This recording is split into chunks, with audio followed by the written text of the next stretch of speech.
Hello guys, welcome to today's video by Trust Stanley, and this is a TS Tech Talk video.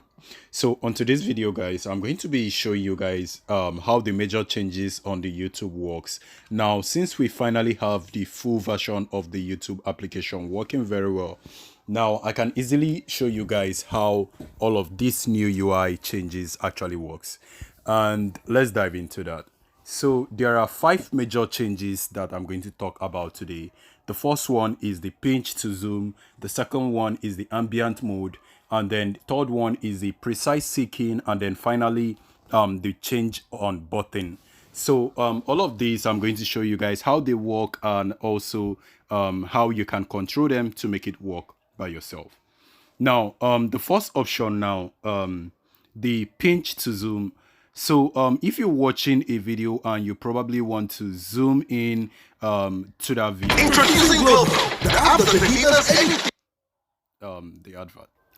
All right, so let's say we want to zoom in into a particular scene on the video. Now, if you normally to zoom in into a video into a browser, you double click, but you actually don't do that on a video player. Now when the video is playing, to zoom in you need to use your two thumb, like the two thumb, place it on the screen and then zoom in.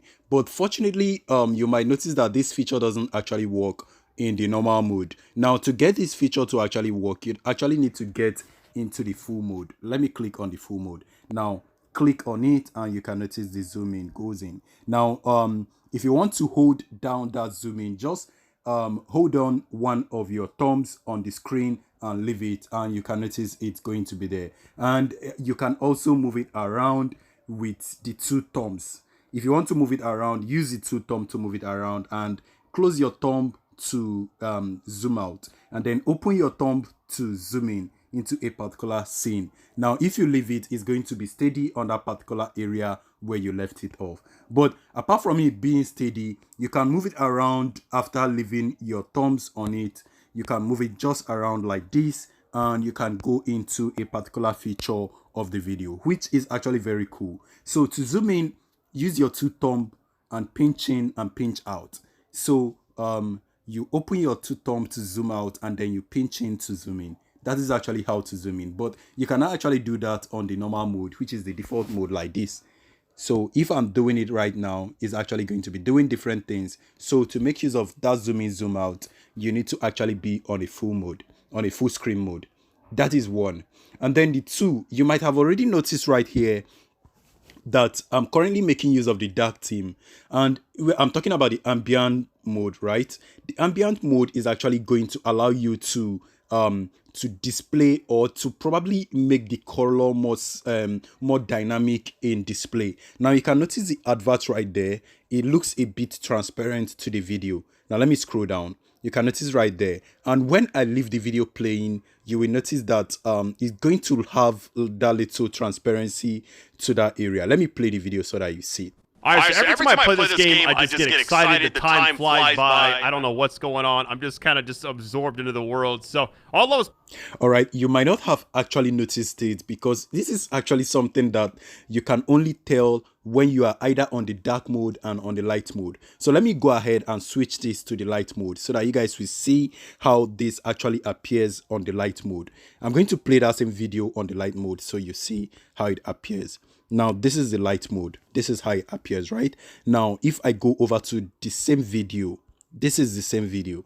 Now you notice how this displays totally different, like it's totally going to be greatly different. appreciate it. I'm glad you were notice also the enjoying. text of our video is displaying very well, unlike the ambient mode where it makes it transparent and it gives it a different feels, like it makes you focus a lot more on the video than on the background. So I think it's actually very cool, but this particular ambient mode, you might not be able to tell the difference. And then finally, guys, the third one is actually the precise seeking. Now, the precise seeking is also another thing that most times is actually very difficult to do, but is actually very easy to do. Now, the precise seeking is actually going to seek like you're moving the timeline to a particular section of the video like this, and it's giving you some thumbnail on top right there. But then what this actually does, what the precise seeking actually does, is it gives you a preview of the video below the video while you're watching it. Now, all right guys, so this is the video playing right now. So to use the precise seeking, you need to also be on the full screen mode. I used to do that on the default mode, but for some reason it did not work on this video.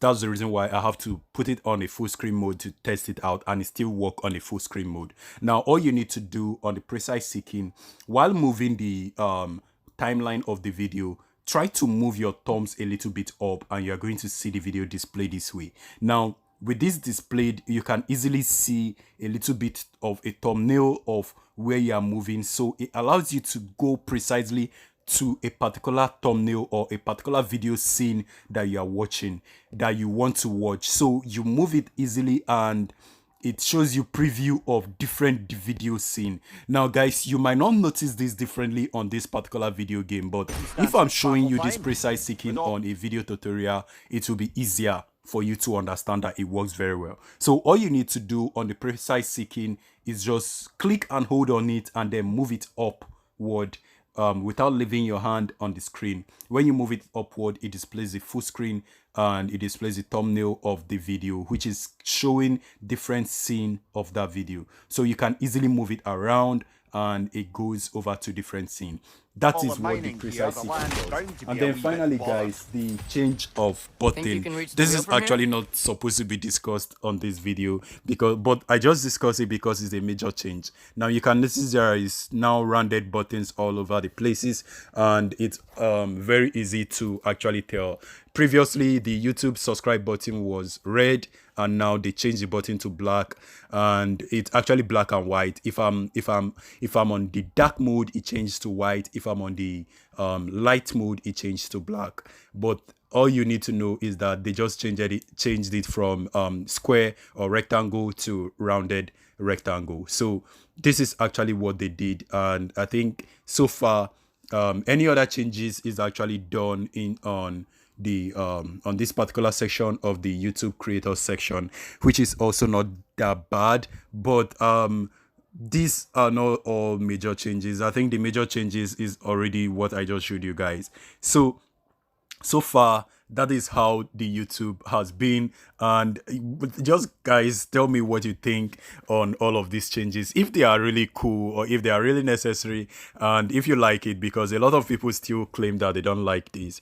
But I only showed you guys this because most people might be wondering how to do all of this, both the zoom in and the precise seeking. It might be challenging at first, but I'm sure that if you take some time, you are going to figure them out yourself. But I took time to do this tutorial because this is what I do. I'm TS Tech Talk, and I make tutorials. So I hope this video is helpful to you guys, and if it is, please let me know on the comment section. If you still have some challenge for some reason, please still let me know on the comment section. Hopefully I'll be able to solve them out, and I'll be able to help. So if it's okay, right, I'm going to see you guys on my next video. Please stay safe, and peace.